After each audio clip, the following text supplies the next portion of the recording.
Assalamualaikum warahmatullahi wabarakatuh. Waalaikumsalam warahmatullahi Eh, Pertemuan kita kali ini kita akan bahas tentang keseimbangan pasar barang atau sektor real.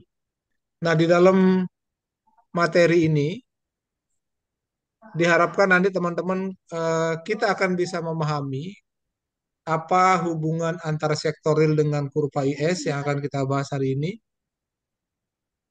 dan kita bisa mengintegrasikan antara teori-teori ekonomi dengan bagaimana isu-isu ekonomi yang ada di Indonesia saat ini, khususnya isu ekonomi makro terkait dengan teori yang akan kita bahas hari ini.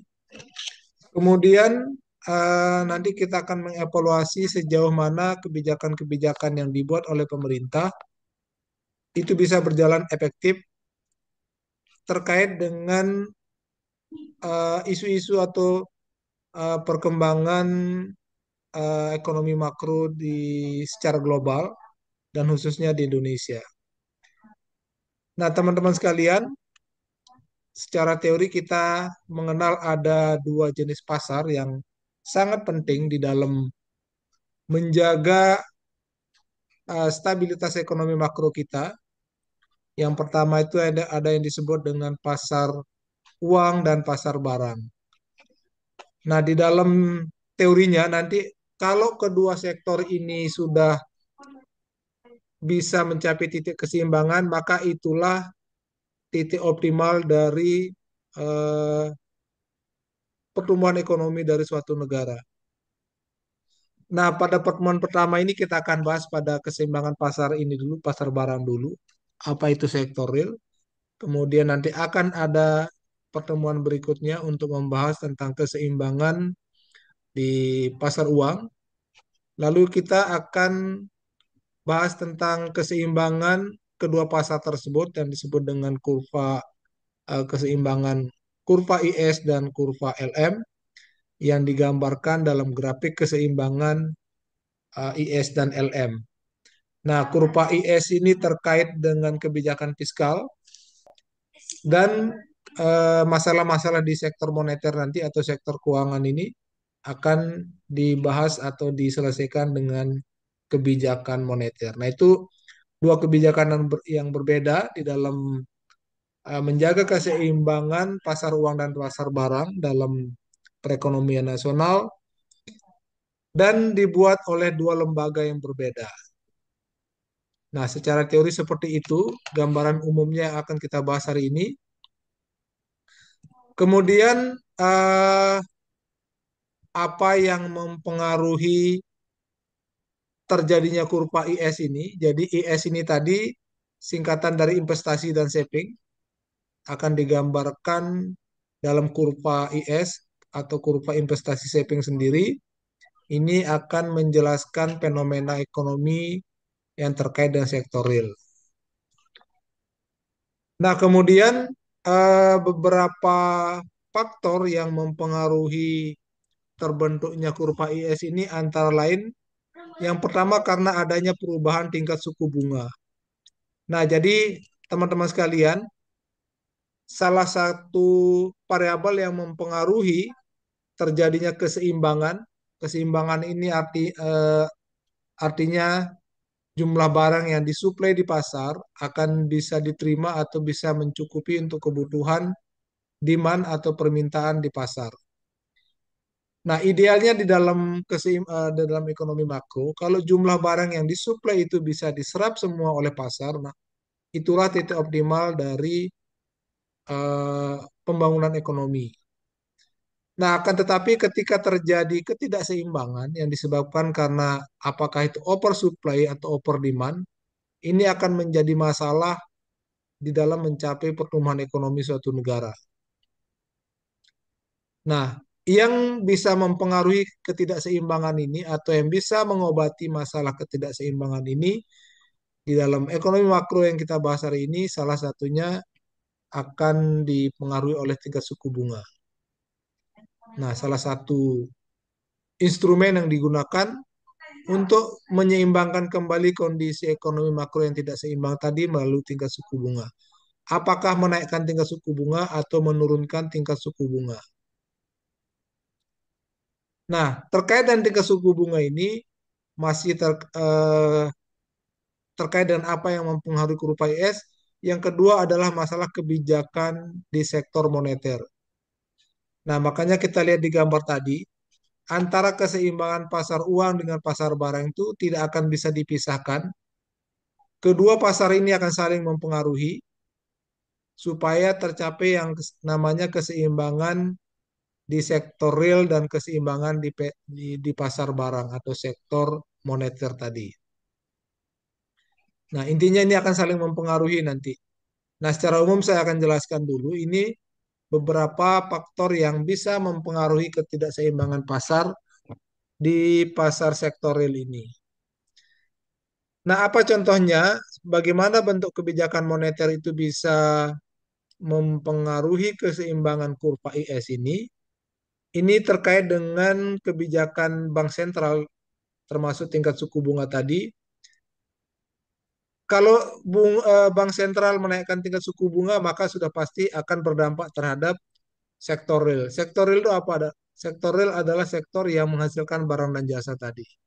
Pabrikan atau industri-industri yang di awal-awal dulu kita pernah bahas hubungan model perekonomian, dua sektor, tiga sektor, dan empat sektor.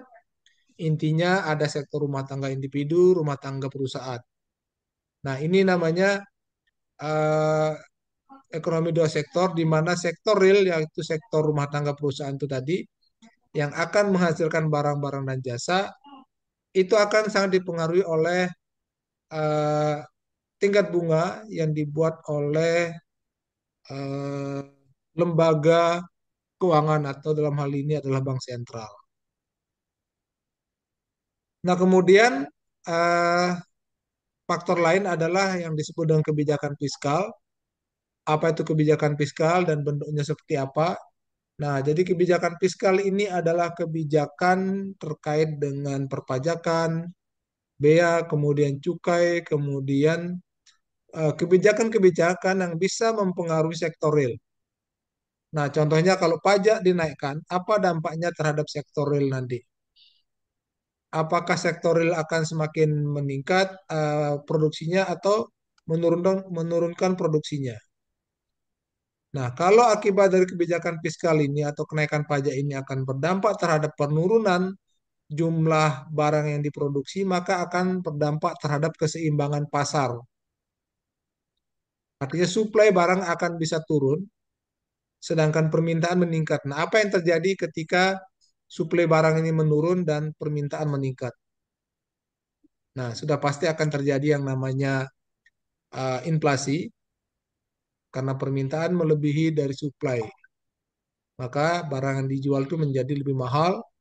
Dampaknya apa? Maka akan terjadi inflasi yang akan dirasakan oleh konsumen atau masyarakat secara umum. Kalau sudah terjadi inflasi, maka akan terjadi penurunan daya beli atau penurunan konsumsi oleh masyarakat.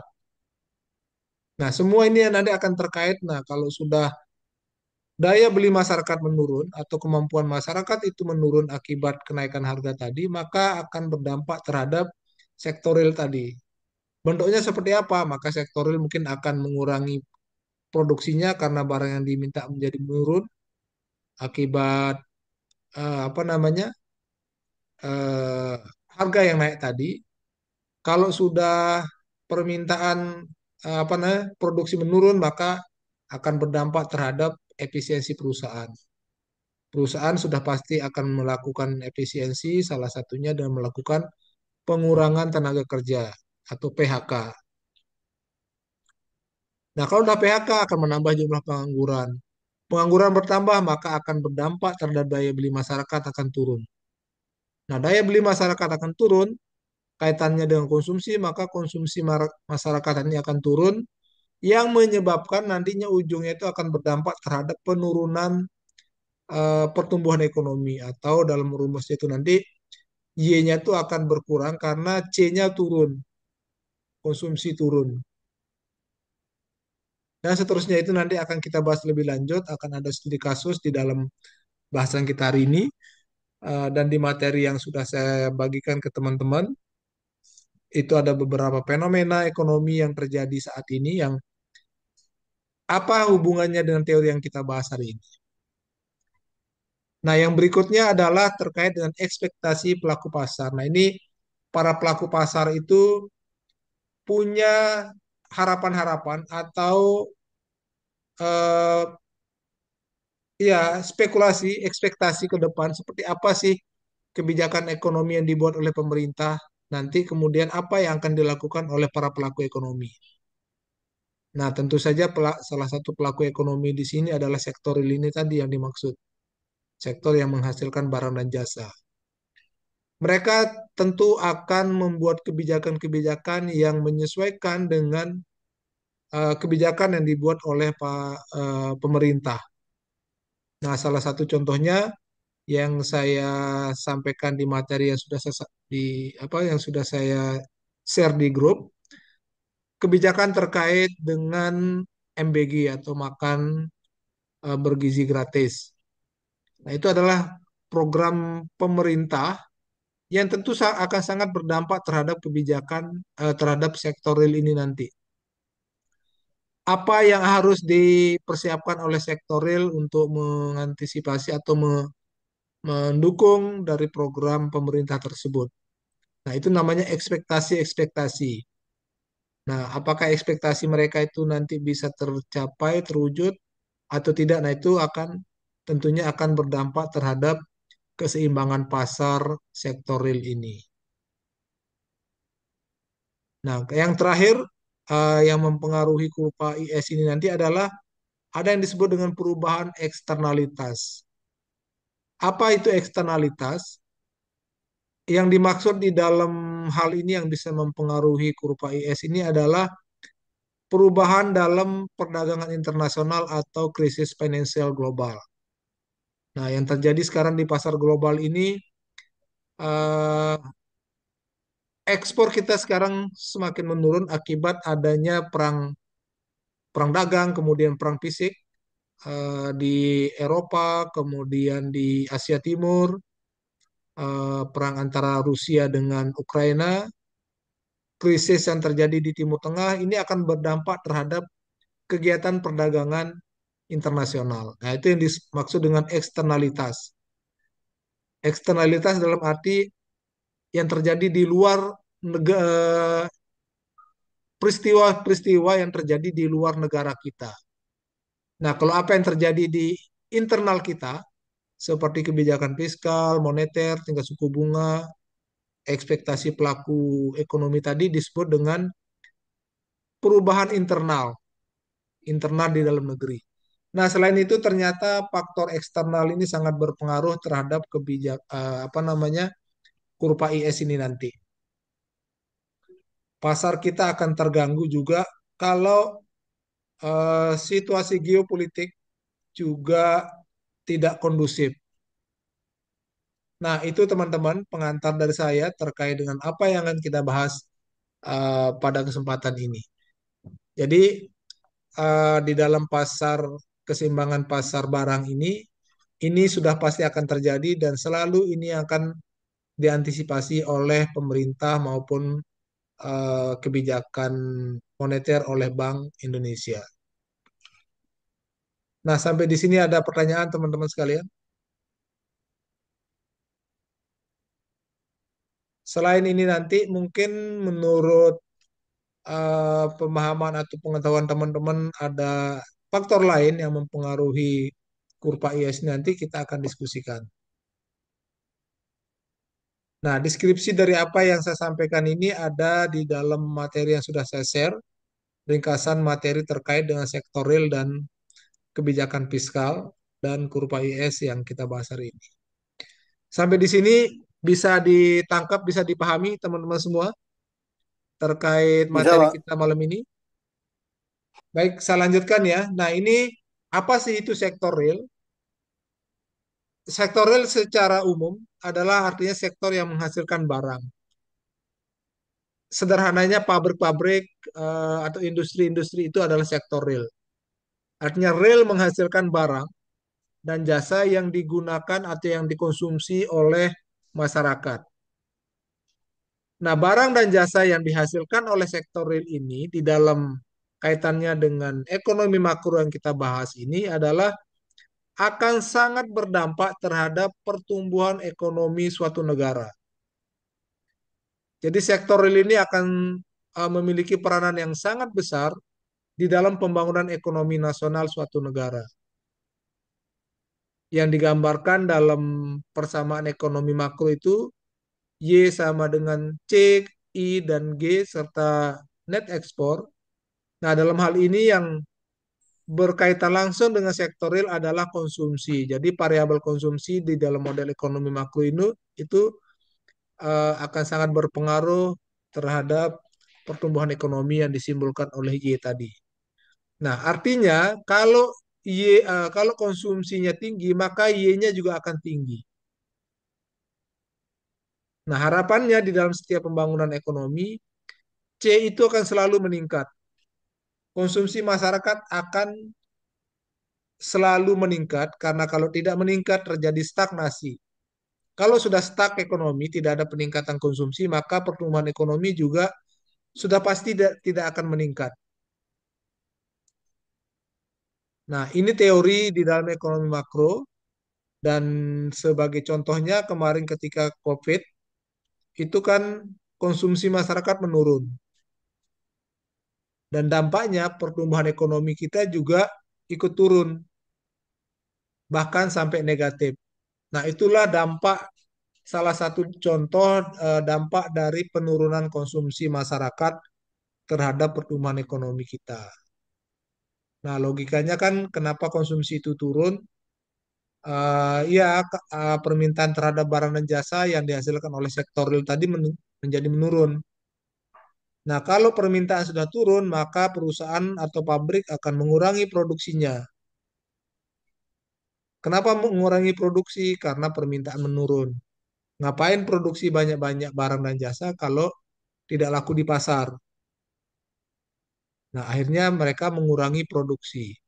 Kalau produksi sudah menurun, tadinya karyawannya 1.000 untuk menghasilkan sekian barang dan jasa, setelah produksinya turun, mau diapakan ini tenaga kerja ini? Kalau kita pertahankan, kita akan bayar upah terus, tidak ada pemasukan, sehingga eh, konsekuensi dari kondisi ini adalah akan melakukan efisiensi dengan cara mengurangi jumlah tenaga kerja. Siap. Itu yang terjadi fenomena ketika COVID. Nah, sekarang juga ternyata fenomena ini masih terjadi. Konsumsi masyarakat kita sekarang semakin menurun. Ada yang sudah baca materi yang saya sudah bagi belum? Di Ya, halaman saya udah baca. pertama, nah itu contohnya ya sekarang yang terjadi atau penyakit ekonomi kita saat ini adalah menurunnya daya beli masyarakat. Ya, Konsumsi masyarakat sekarang ini turun. Dampaknya apa? Kalau permintaan terhadap barang dan jasa turun, maka harga barang-barang juga akan turun. Itu yang disebut dengan deflasi. Nah, sekarang pemerintah sudah menyimpulkan bahwa awal semester atau triwulan pertama tahun ini terjadi deflasi sebesar 0,49% ya, atau hampir eh, hampir 1% ya deflasi kita di awal tahun ini. Nah, artinya deflasi ini tidak hanya terjadi di Jawa, Sumatera, atau bagian tempat tertentu, tetapi ini merata terjadi di hampir seluruh wilayah Indonesia. Dan tidak hanya pada hari ini saja, tetapi setelah dilihat tren dari waktu ke waktu selama setahun ini ternyata terjadi penurunan harga akibat penurunan permintaan yang menyebabkan terjadinya deflasi atau penurunan harga itu tadi. Nah, dalam contoh yang saya sudah bagikan itu, kalau di Bogor itu sekarang yang sudah tutup itu Hotel Sahira ya, akibat jasa iya. yang dia jual itu tidak laku sekarang. Pemerintah sudah mengurangi konsumsi rapat di hotel. Kemudian masyarakat sudah mengurangi melakukan perjalanan wisata sehingga jasa penginapan menjadi berkurang. Dampak lainnya tadinya ada tamu yang makan di hotel, ada supplier sayuran, daging, kebutuhan makanan untuk tamu hotel menjadi berkurang. Nah, itu artinya penurunan eh, serapan dari produk-produk yang dihasilkan oleh sektor real ini. Nah, selain Hotel Sahira, ada namanya PT Sritek malah sudah tutup. Hmm. Ada PT eh, pabrik-pabrik besar lainnya, kalau tidak salah itu apa yang sudah tutup ya, atau yang sudah mengurangi banyak karyawan. Dan banyak lagi nanti Market. kalau, nah betul, jadi banyak perusahaan-perusahaan yang sudah tutup karena yang barang yang mereka produksi itu tidak laku lagi di pasar. Jadi pilihannya mau tidak mau harus tutup. Nah, di satu sisi mereka masih punya utang di bank. Nah, ini akan terdampak terhadap sektor perbankan. Dan banyak sekali kaitannya kalau sudah terjadi yang namanya efisiensi ini. Itulah fenomena ekonomi kita saat ini. Dan kaitannya dengan sektor real, maka sektor real itu juga akan sangat terdampak. Kalau sudah produksi menurun, nanti pajak dari perusahaan akan turun, pendapatan negara akan turun. Nah, jadi sangat kompleks masalah yang dihadapi oleh suatu negara ketika terjadi penurunan konsumsi atau penurunan permintaan ini. Nah, mungkin kita di lingkungan kita yang terdekat merasakan bahwa kita sekarang sudah mengurangi mengkonsumsi barang-barang tertentu atau barang-barang yang harganya lebih mahal kita kurangi, kita mengganti dengan barang-barang yang sejenis yang harganya lebih rendah atau yang lebih terjangkau meskipun secara kualitas barang itu lebih rendah. Nah, itulah permasalahan atau isu ekonomi yang dihadapi oleh Indonesia saat ini. Nah, secara global, masalah yang kita hadapi saat ini tidak hanya Indonesia yang merasakan penurunan permintaan ini atau penurunan konsumsi ini, tetapi hampir dirasakan oleh banyak negara, sebagian negara-negara di dunia, akibat ya tadi salah satunya tuh eksternalitas tadi, pengaruh dari luar sangat berdampak terhadap keseimbangan sektor real ini atau pasar barang dan jasa ini. Nah, sampai di sini bisa dipahami teman-teman, bisa ditangkap apa yang saya jelaskan. Bisa, Pak. Yang lain? Bisa. Nah, kemudian ada kaitannya antara konsumsi dan investasi di sini. Apa hubungan konsumsi dan investasi? Nah, sudah pasti kalau konsumsinya naik, maka investasi juga akan naik. Kalau konsumsinya yang tadinya 10 naik jadi 11, maka investasi akan naik melalui perusahaan akan menambah barang yang diproduksi untuk memenuhi kebutuhan permintaan tadi. Nah, ketika ingin menambah jumlah produksi, sudah pasti perusahaan akan menambah faktor produksi seperti tenaga kerja. Jadi perusahaan akan merekrut tenaga kerja baru, akan membeli bahan baku yang lebih banyak atau raw material, kemudian akan menambah alat barangkali untuk memenuhi kebutuhan pasar tadi. Nah, kalau tidak menambah alat, barangkali dia akan menambah jam kerja untuk menghasilkan output yang lebih besar tadi. Nah, kalau pilihannya menambah jam kerja, maka akan berdampak terhadap pendapatan tenaga kerja. Jam kerja mereka bertambah, maka upah juga akan naik. Itu dampaknya dari hubungan antara konsumsi dan investasi tadi.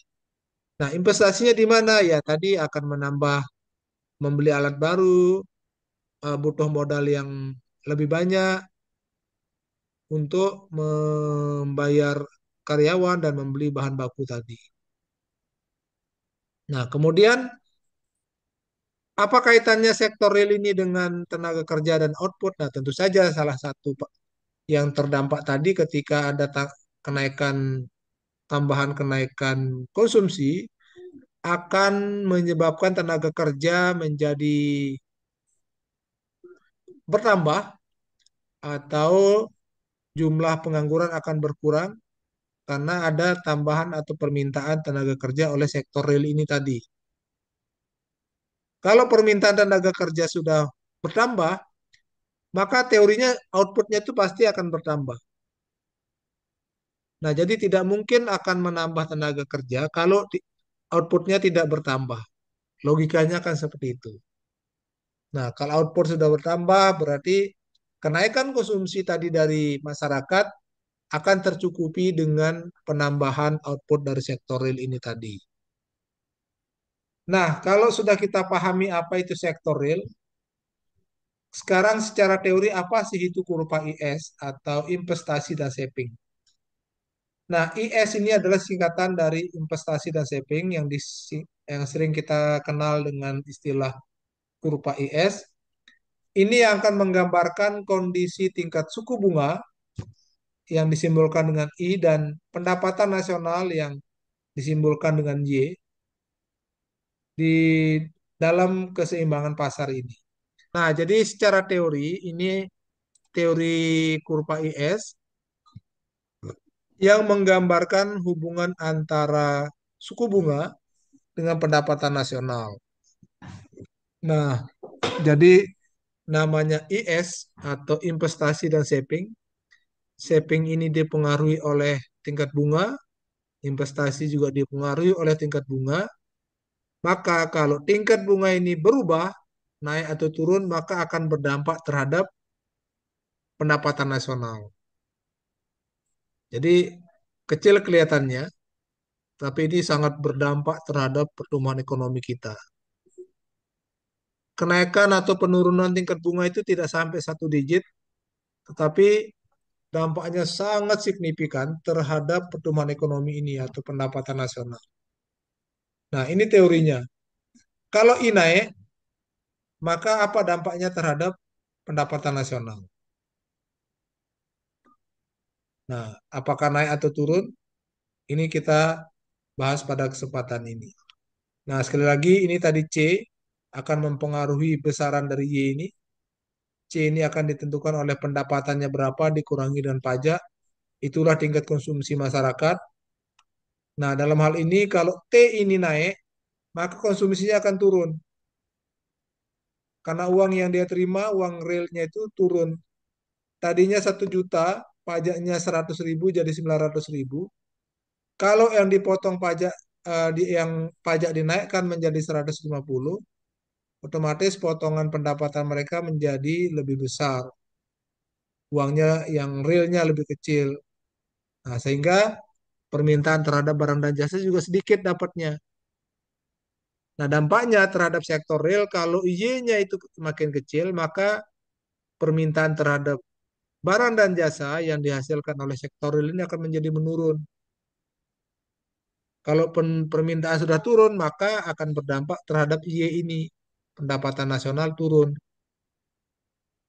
Nah, jadi kesimpulannya teman-teman, kalau pajak itu naik, maka belum tentu akan menaikkan pendapatan nasional, tetapi bisa menurunkan pendapatan nasional melalui teori ini. Nah, ini teorinya mengatakan kalau pendapatannya eh, berkurang, maka permintaan terhadap barang dan jasa juga akan berkurang. Nah, jadi pajak juga sangat besar pengaruhnya terhadap konsumsi masyarakat.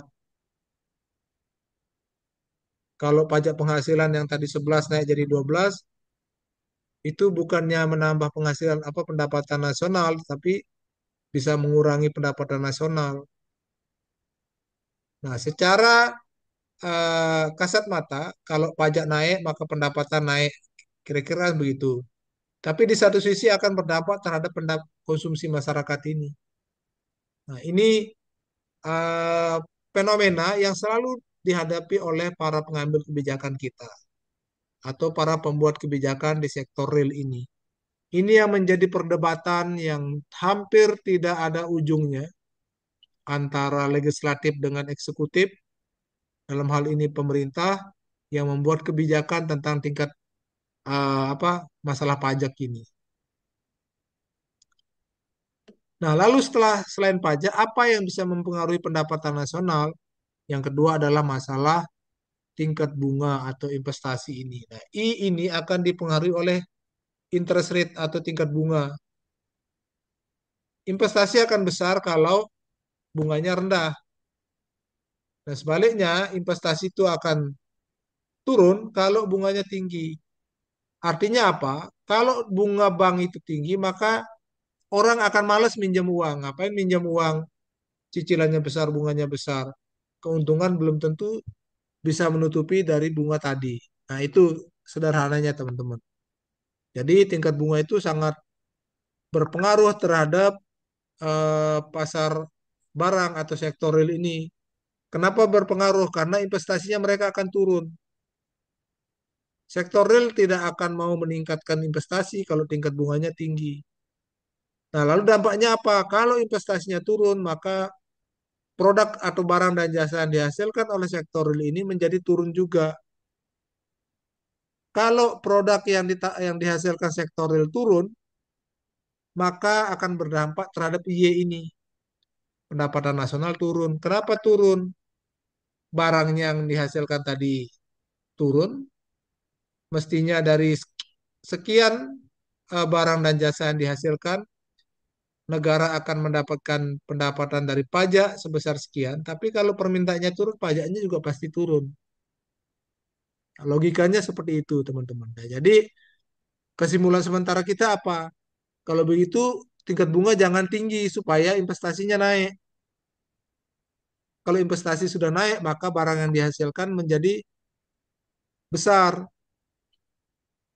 Kalau sudah besar, maka nanti pendapatan negara juga besar atau Y tadi menjadi besar. Nah, itu gambaran sederhana teman-teman terkait dengan eh, Oh iya. dampak sektor real, dampak tingkat bunga terhadap sektor real ini. Oke, satu lagi government expenditure kita bahas karena yang kita bahas dalam hal ini adalah investasi berkaitan dengan akan berdampak terhadap pendapatan nasional, investasi dan saving. Investasi dan saving ini tadi dipengaruhi oleh tingkat bunga. Kalau I-nya kecil, maka savingnya akan menjadi kecil. Nah, kalau I-nya tingkat bunganya tinggi, maka saving akan tinggi. Nah, kenapa tinggi? Karena orang lebih tertarik menyimpan uangnya di bank daripada membelanjakan.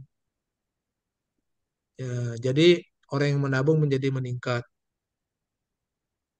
Nah, jadi kesimpulannya kurva IS ini akan turun ke kiri atau ke bawah ke lebih kecil ketika tingkat bunga apa namanya yang tingkat bunganya rendah dan tingkat bunga yang rendah ini akan berdampak terhadap peningkatan investasi. Nah, kalau investasi sudah meningkat, maka output akan meningkat. Ini kesimpulannya teman-teman dari kurva IS ini. Nah, kalau penyakitnya penurunan konsumsi, maka obatnya penurunan tingkat bunga. Kenapa obatnya penurunan tingkat bunga? Supaya uh, investasi meningkat. Kalau investasi meningkat, orang akan menghasilkan barang dan jasa.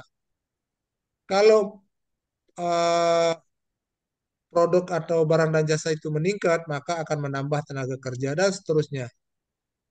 Nah, itu secara teori teman-teman. Bisa dipahami? Oke, ini Paham, Pak. ringkasan bagaimana keterkaitan sektorial dengan kurva IS tadi. Masing-masing variabel atau elemen, misalnya untuk konsumsi rumah tangga atau C ini, akan berdampak terhadap naik atau turunnya permintaan barang dan jasa di pasar. Nah, kenaikan atau penurunan permintaan barang dan jasa di pasar ini akan berdampak terhadap pendapatan nasional. Ya, itu siklus atau keterkaitan sektoril dengan kurva IS ini. Nah, yang berikutnya investasi. Kalau investasinya meningkat, ini akan berdampak terhadap tingkat suku bunga. Nah, dalam kurva IS tadi, kalau suku bunganya naik atau turun, ini akan menggeser posisi kurva IS tadi.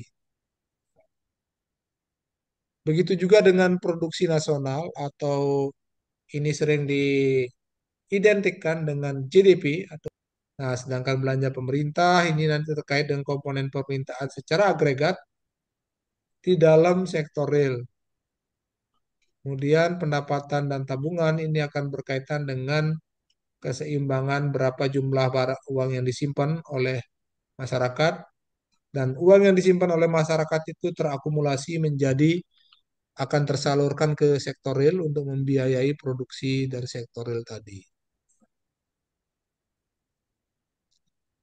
Nah, teman-teman sekalian, di dalam materi yang sudah saya bagikan itu ada studi kasus. Itu tugas, silakan ada 5 orang, ya ada yang 2 orang, ada 3 orang, saya akan bagi 2 kelompok untuk menyelesaikan studi kasus itu. Silakan didiskusikan berdua, bertiga. Saya buat jadi 2 kelompok untuk kita diskusikan minggu depan ya. Karena mungkin tadi belum semua bisa baca, tolong dibaca utuh itu materi yang ada 3 lembar, baru bisa menjawab studi kasus tadi. Minggu depan kita diskusikan ya hasil analisis teman-teman. Jadi posisikan teman-teman sekarang sebagai pengambil kebijakan, apa yang teman-teman akan lakukan kalau kondisi ekonomi kita seperti ini. Jawab dengan teori IS ini ya. Sudah dibaca belum soalnya yang studi kasus? Iya. Ada yang sudah baca? Iya, Pak. Nah, nanti silakan tentukan kelompok masing-masing ya. Silakan entah ketemu lewat offline atau online. Yang penting kalian bisa diskusikan studi kasus itu. Contoh kasus saya sudah berikan di atas, fenomena penurunan daya beli masyarakat sekarang, dan kasus yang saya berikan tidak jauh beda dengan itu. Oke, teman-teman sekalian, eh, materi kita hari ini. Nah, ini saya akan gambarkan secara grafis ya, sedikit terkait dengan kurva IS ini, keseimbangan pasar barang. Kelihatan nggak grafiknya nih? Kelihatan, Pak? Ini namanya permintaan ya agregat expenditure atau permintaan secara agregat secara keseluruhan.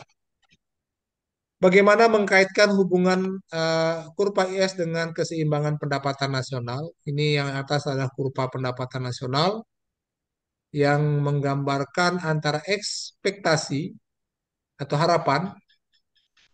eh, ini harapan ekspektasi ini adalah expenditure, pengeluaran.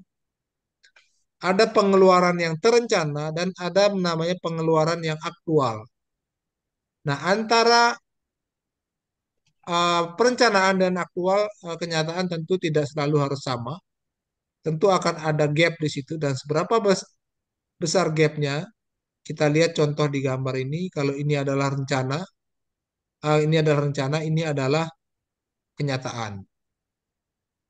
Nah, kalau rencananya itu lebih rendah dari kenyataan, apa dampaknya terhadap kurva IS ini? Nah, ini kaitannya. Ketika contohnya saja ini Y2 atau pendapatan sebesar Y2, kemudian eh, tingkat bunga yang ditetapkan oleh pemerintah sebesar R2, ini akan menyebabkan agregat expenditure atau belanja secara keseluruhan dari pemerintah sebesar E2 ini.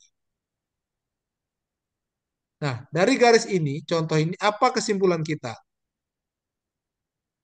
Artinya dari secara teori, kalau tingkat bunganya tinggi berada pada titik R2 ini akan menyebabkan belanja pemerintah menjadi menurun, kecil gitu ya, sebesar E2. Nah, kalau pemerintah menurunkan tingkat bunga menjadi R0 di titik A akan ketemu ini akan berdampak terhadap pendapatan secara nasional akan meningkat, akan bergeser ke Y0. Kemudian ini adalah expenditure atau belanja pemerintah berada pada titik nol. Nah, anggaplah ini titik nol ini adalah tadi rencana. Ini ketika tingkat bunga berada pada titik A, maka ini yang harusnya terjadi. Jadi keseimbangan berada pada titik ini. Nah, tetapi kan tidak yang namanya rencana itu bisa iya bisa tidak. Bagaimana kalau ternyata tingkat bunganya itu lebih rendah lagi yang terjadi? Tingkat bunga menjadi R1, semakin rendah tingkat bunga, maka belanja pemerintah akan semakin tinggi. Ini adalah pengeluaran pemerintah sebesar E1 yang berdampak terhadap pendapatan nasional atau Y1 ini menjadi lebih besar. Nah, dari gambar ini teman-teman akan milih mana tingkat bunga yang rendah, kemudian menghasilkan pendapatan yang tinggi, atau tingkat bunga tinggi tetapi belanja pemerintah kecil dan pendapatan negara menjadi kecil. Ini pilihan secara teorinya seperti ini teman-teman gambarannya. Nah, kenyataannya memang negara yang investasinya tinggi pasti tingkat bunga banknya rendah. Itu teorinya. Nah, nanti teman-teman bisa cek berapa tingkat bunga bank di Singapura, tingkat bunga di Amerika, atau negara-negara lain. Ciri-cirinya, kalau tingkat bunga dari suatu negara itu tinggi, maka investasi akan rendah. Nah, itu ilmu kita di ekonomi makro ini. Jadi, apapun kata orang, kalau mau pendapatan nasional tinggi, turunkan tingkat bunga, itu kata kunci. Secara teori seperti itu ya, teman-teman ya. Nah, walaupun tadi saya jelaskan di awal, yang mempengaruhi kurva IS ini tidak hanya di internal, tetapi ada faktor eksternal yang disebut dengan eksternalitas tadi, seperti keadaan geopolitik, adanya perang di beberapa negara akan mengganggu kegiatan perdagangan internasional, atau bencana di luar negeri yang tidak terjadi di negara kita, tetapi itu turut mengganggu ekonomi kita. Nah, itu namanya uh, kondisi yang unpredictable, yang tidak bisa diperkirakan, namun ketika itu terjadi, maka ya itulah risiko di dalam suatu perekonomian. Oke, secara teori melalui gambar ini bisa dipahami ya, teman-teman. Iya, Sebetulnya Pak. sama, ini hanya secara grafis saja menjelaskan teori yang tadi. Dan yang terakhir ini keterkaitan antara kurva IS, investasi, investasi bunga di sini, pendapatan nasional, kemudian ini adalah shaping dan investasi. Ini gambaran secara holistik yang saya jelaskan tadi, tujuan pembelajaran kita yang ketiga, bagaimana mengintegrasikan antara tingkat bunga, kemudian pendapatan nasional, uh, saving atau tabungan, dan investasi ini. Inilah yang mempengaruhi sektor real yang kita bahas hari ini. Nah, ini untuk melengkapi penjelasan teori tentang kurva IS tadi. Di kuadran pertama, kita lihat ini adalah hubungan antara tingkat bunga dengan investasi. Ini kurva IS yang berdampak terhadap investasi. Nah, kita lihat ini investasi misalnya berada pada titik I0 atau titik B ini akan dipengaruhi disebabkan oleh tingkat bunga sebesar R0. Nah, apa yang terjadi kalau R-nya turun menjadi R1? Maka akan terbentuk keseimbangan baru, yaitu E-nya di sini. Kemudian apa pengaruhnya atau dampaknya terhadap investasi yang ada di kuadran kedua ini? Investasinya akan menjadi meningkat. Nah, samakan teori yang tadi ya.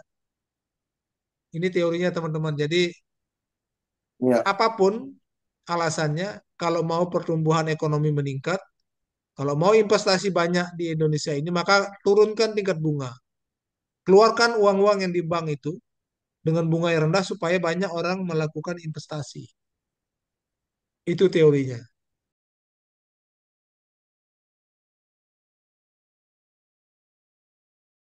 Dampak lain dari kenaikan investasi ini, kita lihat di kuadran yang keempat, apa dampaknya terhadap pendapatan nasional?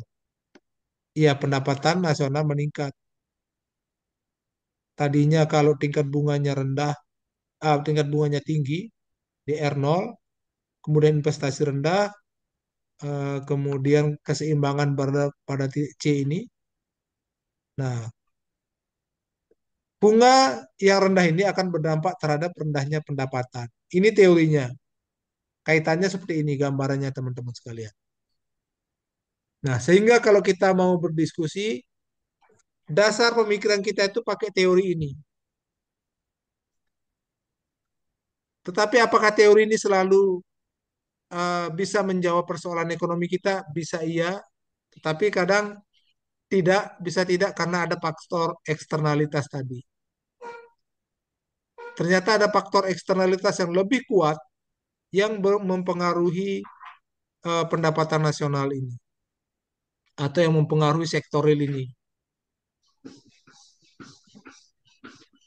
Oke, jadi bisa jadi dianggap nanti teori ini tidak bisa menjawab masalah ekonomi kita karena memang ada faktor lain itu sudah saya mention, sudah saya jelaskan di awal tadi. Oke, teman-teman itu yang terakhir dari saya. Baik, terima kasih. Saya tutup. Billahi taufiq wal hidayah. Assalamualaikum warahmatullahi wabarakatuh. Terima kasih Pak.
Iya, Pak.